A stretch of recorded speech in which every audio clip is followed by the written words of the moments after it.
Midwest Whitetail is brought to you by Real Tree, Hoyt Archery, Muddy Outdoors, Fuse Accessories, Frigid Forage, Trophy Rock, Scent Master, Cabela's, Rocket Broadheads, TrailCamPro.com, Bloodsport Arrows, Redneck Hunting Blinds, Scott Archery, Yeti Coolers, and Nikon.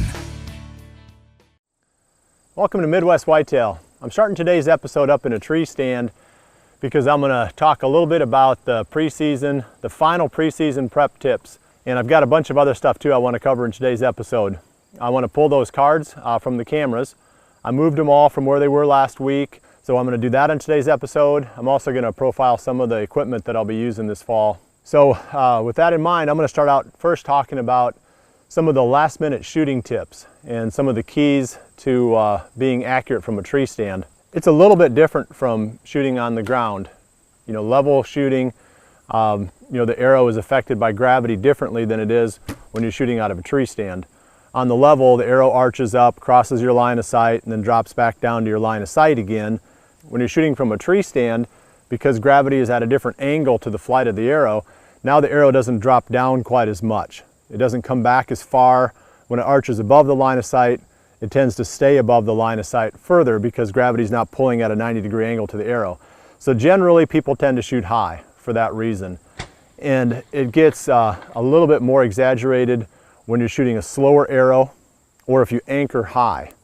And I can go into all the physics behind all of that, but what's the point? We know that if you anchor high or if you shoot a slow arrow, you're going to tend to shoot higher from a tree stand relative to the person who anchors a little bit lower and shoots a faster arrow. Like for myself, I can aim dead on from a tree stand compared to where I aim shooting from the ground. And the reason that mine works the way that it does is because I anchor fairly low down in the corner of my jawbone, and also because I shoot a fast arrow, somewhere around 300 feet per second, maybe just a touch over.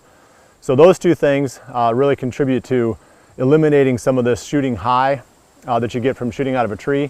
But there's another thing too that you need to keep in mind, and that is the fact that your shooting form changes.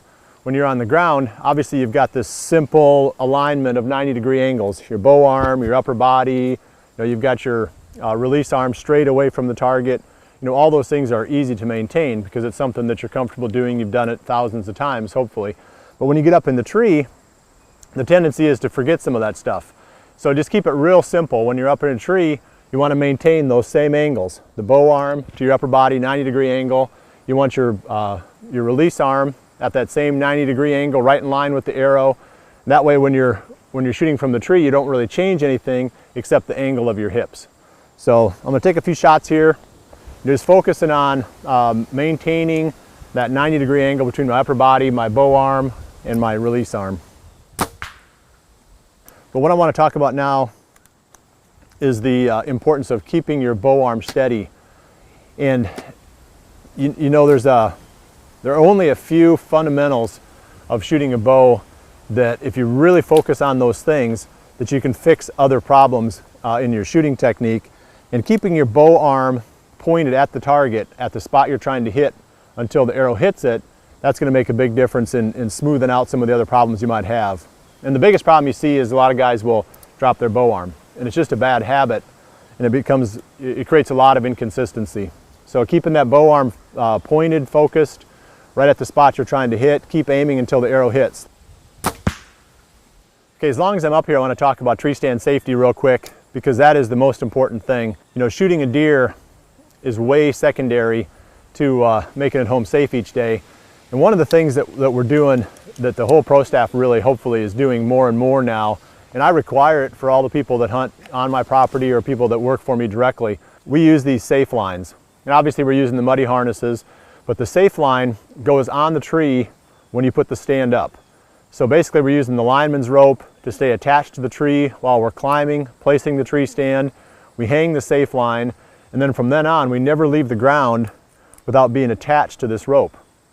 We just slide it up ahead as we climb, and we've had at least 2 of our pro staff members, and possibly more that I haven't heard of, who have fallen, and the safe line has caught them, kept them from hitting the ground.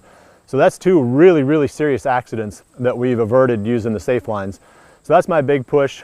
They're not real expensive, and it's probably, I can't think of anything that you could buy. I mean, I'd rather have a safe line than a fancy bow or any kind of a new item that I would carry into the tree, because this is the only thing that I've tried that almost guarantees that I'm going to hit the ground safely every time I climb. Okay, next I'm going to climb down, and I want to talk about the new Sept Master box that we're using this year. Then I'm going to go out and pull the cards out of my cameras and see if I've got any fresh bucks to hunt. And I've got to put together a plan for the remainder of the youth season. So we'll talk about that at the very end of today's episode.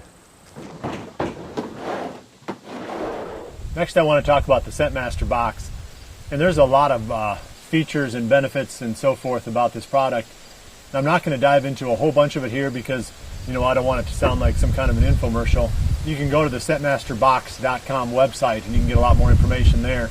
I just want to focus on the stuff that I think is important to me as a whitetail hunter and some of the key features that I'm excited about. First and foremost is the fact that this product heats up the air as it circulates it through the box, and there is a carbon filter in there so that as the air is circulating, it's going through the carbon filter and that's grabbing the scent molecules out. So by raising the temperature and circulating the air through, you can actually take scent molecules off your clothing. You come in after an evening hunt, you throw all your garments into the Sept Master box, kick it on for a couple of hours. There's a timer on the box. By the morning, it's going to be all set and ready to go. And what I do then is I just grab the box and carry it right in and stick it in the back of my truck. That way I don't have to handle any of the clothing. So that's kind of the routine for using the Sept Master box.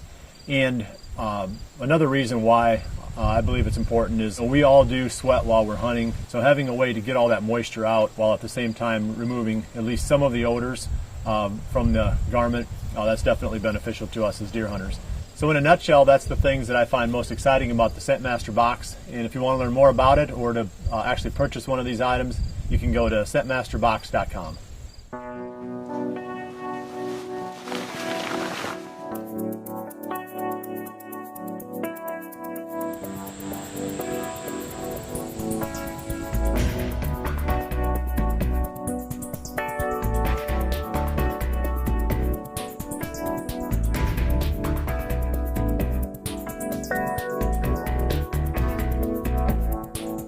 I pulled the cards out of 4 cameras, and there were quite a few images on a couple of them, so I'm going to pop them in and we'll go through them real quick, and hopefully there's some surprises on here.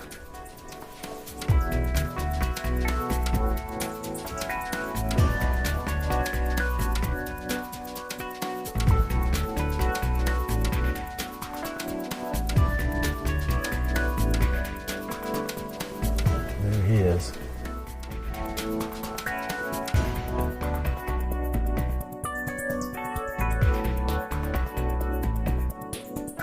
Well, the hope is to find at least a couple of mature bucks on the cameras this time around, and I found 3 all on one camera.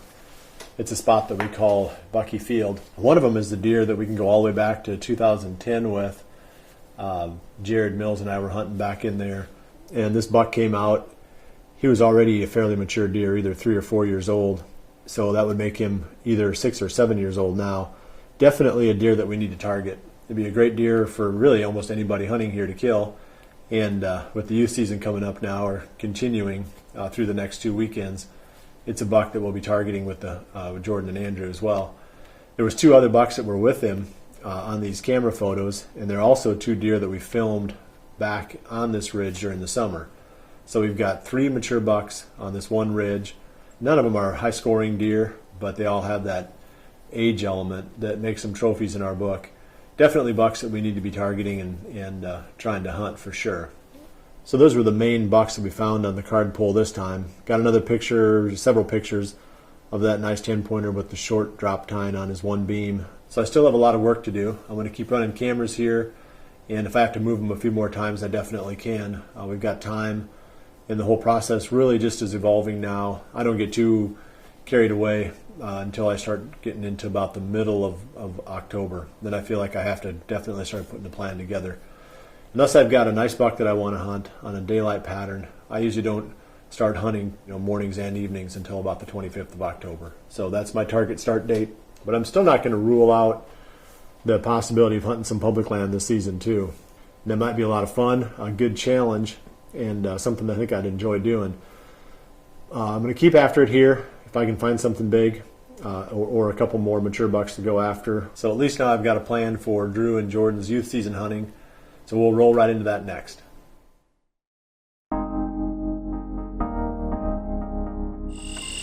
Welcome to Midwest Whitetail. Tonight we're going back to the same blind Drew hunted last weekend.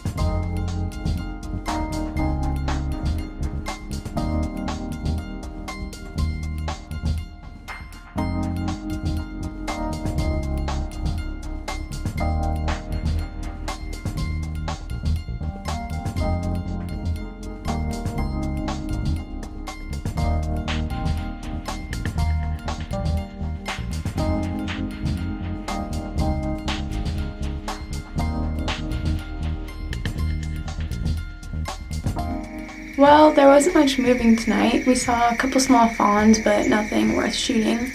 That's it for this week on Midwest Whitetail. I'll be back trying again next week, and remember to always dream big.